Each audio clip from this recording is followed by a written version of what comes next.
Let us strike the keynote again, before pursuing the tune. When she was half a dozen years younger, Louisa had been overheard to begin a conversation with her brother one day, by saying, "Tom, I wonder," upon which Mr. Gradgrind, who was the person overhearing, stepped forth into the light and said, "Louisa, never wonder."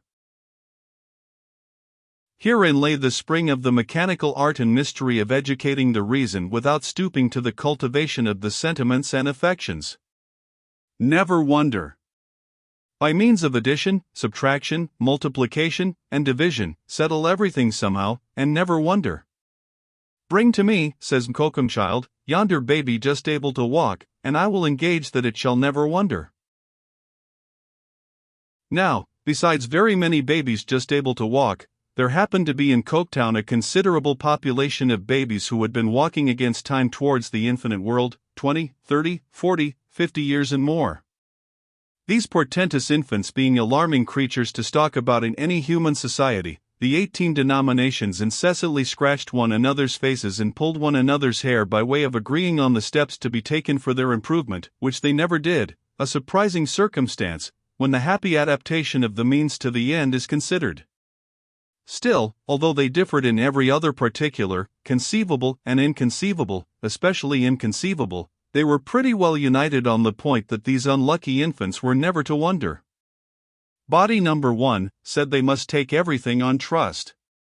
Body number 2 said they must take everything on political economy. Body number 3 wrote leaden little books for them, showing how the good grown-up baby invariably got to the savings bank, and the bad grown-up baby invariably got transported. Body number 4, under dreary pretenses of being droll, when it was very melancholy indeed, made the shallowest pretenses of concealing pitfalls of knowledge, into which it was the duty of these babies to be smuggled and inveigled. But, all the bodies agreed that they were never to wonder.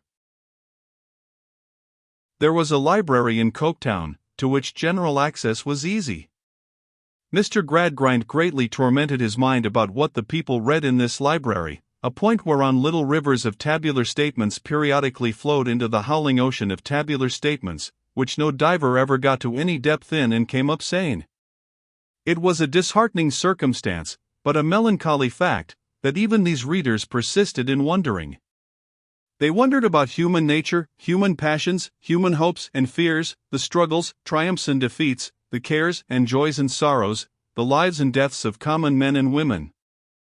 They sometimes, after 15 hours' work, sat down to read mere fables about men and women, more or less like themselves, and about children, more or less like their own. They took Defoe to their bosoms, instead of Euclid, and seemed to be on the whole more comforted by Goldsmith than by Cocker. Mr. Gradgrind was forever working, in print and out of print, at this eccentric sum, and he never could make out how it yielded this unaccountable product. "I am sick of my life, Lou.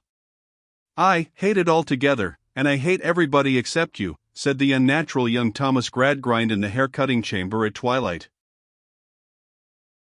"You don't hate Sissy, Tom?" "I hate to be obliged to call her Jupe." "And she hates me," said Tom, moodily.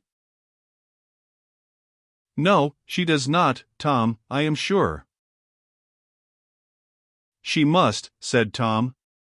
"She must just hate and detest the whole set out of us. They'll bother her head off, I think, before they have done with her. Already she's getting as pale as wax, and as heavy as I am."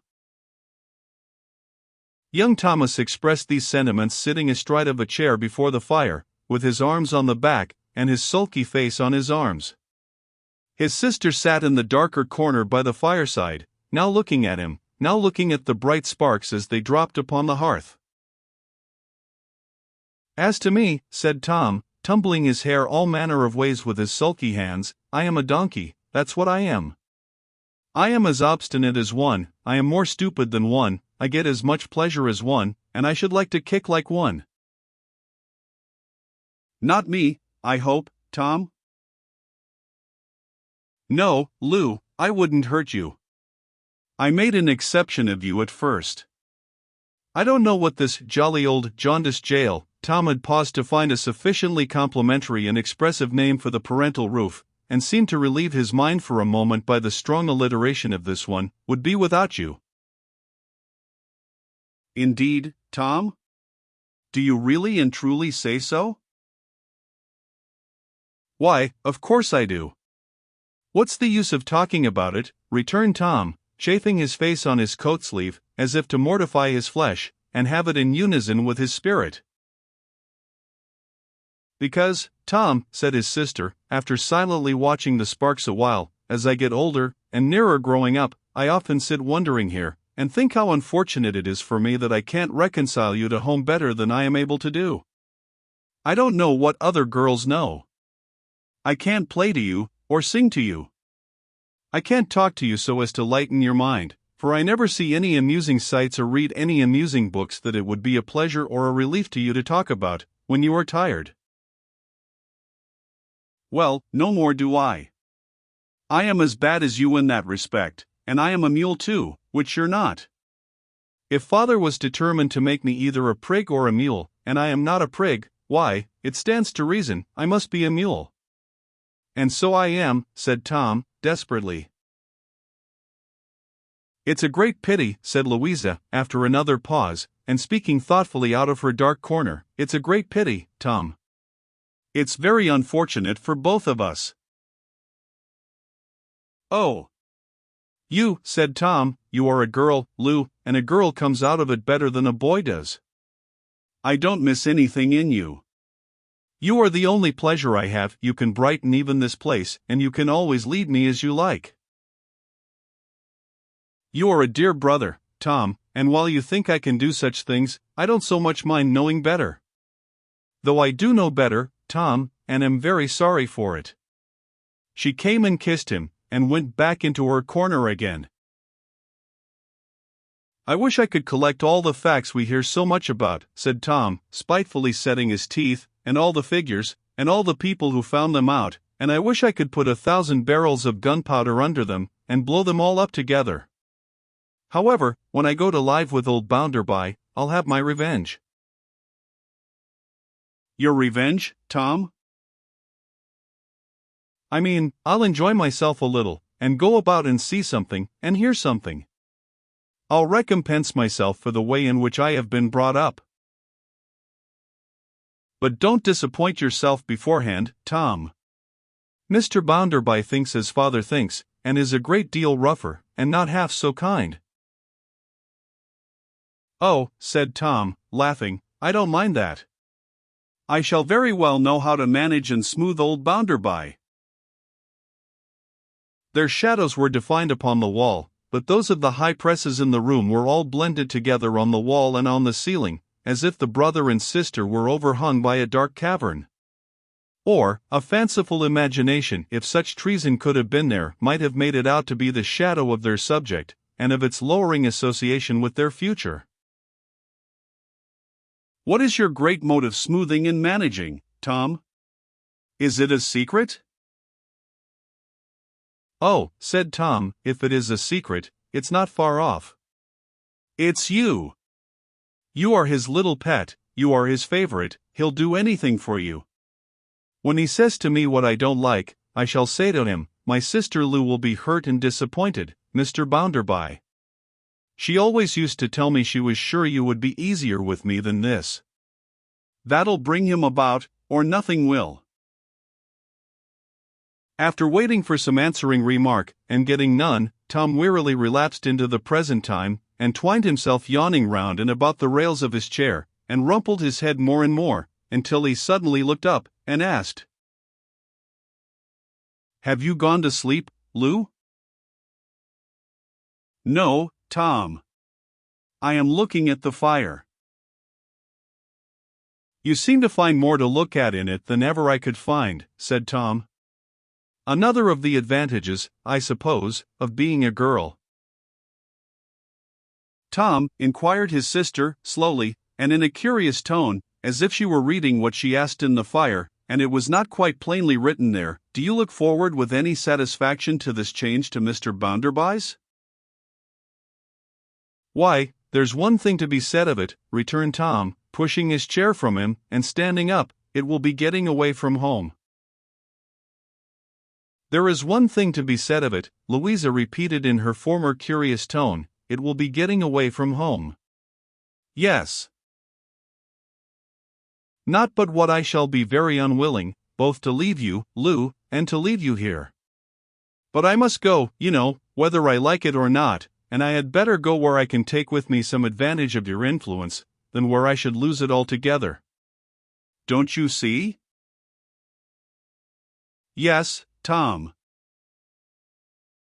The answer was so long in coming, though there was no indecision in it, that Tom went and leaned on the back of her chair, to contemplate the fire which so engrossed her, from her point of view, and see what he could make of it. Except that it is a fire, said Tom, it looks to me as stupid and blank as everything else looks. What do you see in it? Not a circus? I don't see anything in it, Tom, particularly. But since I have been looking at it, I have been wondering about you and me, grown up. Wondering again, said Tom. I have such unmanageable thoughts, returned his sister, that they will wonder. Then I beg of you, Louisa, said Mrs. Gradgrind, who had opened the door without being heard, to do nothing of that description, for goodness sake, you inconsiderate girl, or I shall never hear the last of it from your father. And, Thomas, it is really shameful, with my poor head continually wearing me out, that a boy brought up as you have been, and whose education has cost what yours has, should be found encouraging his sister to wonder, when he knows his father has expressly said that she is not to do it. Louisa denied Tom's participation in the offense, but her mother stopped her with the conclusive answer, Louisa, don't tell me, in my state of health, for unless you had been encouraged, it is morally and physically impossible that you could have done it. I was encouraged by nothing, mother, but by looking at the red sparks dropping out of the fire, and whitening and dying. It made me think, after all, how short my life would be, and how little I could hope to do in it. Nonsense, said Mrs. Gradgrind, rendered almost energetic. Nonsense. Don't stand there and tell me such stuff, Louisa, to my face, when you know very well that if it was ever to reach your father's ears I should never hear the last of it. After all the trouble that has been taken with you. After the lectures you have attended, and the experiments you have seen. After I have heard you myself, when the whole of my right side has been benumbed, going on with your master about combustion, and calcination, and calorification, and I may say every kind of ation that could drive a poor invalid distracted, to hear you talking in this absurd way about sparks and ashes. I wish, whimpered Mrs. Gradgrind, taking a chair, and discharging her strongest point before succumbing under these mere shadows of facts, yes, I really do wish that I had never had a family, and then you would have known what it was to do without me.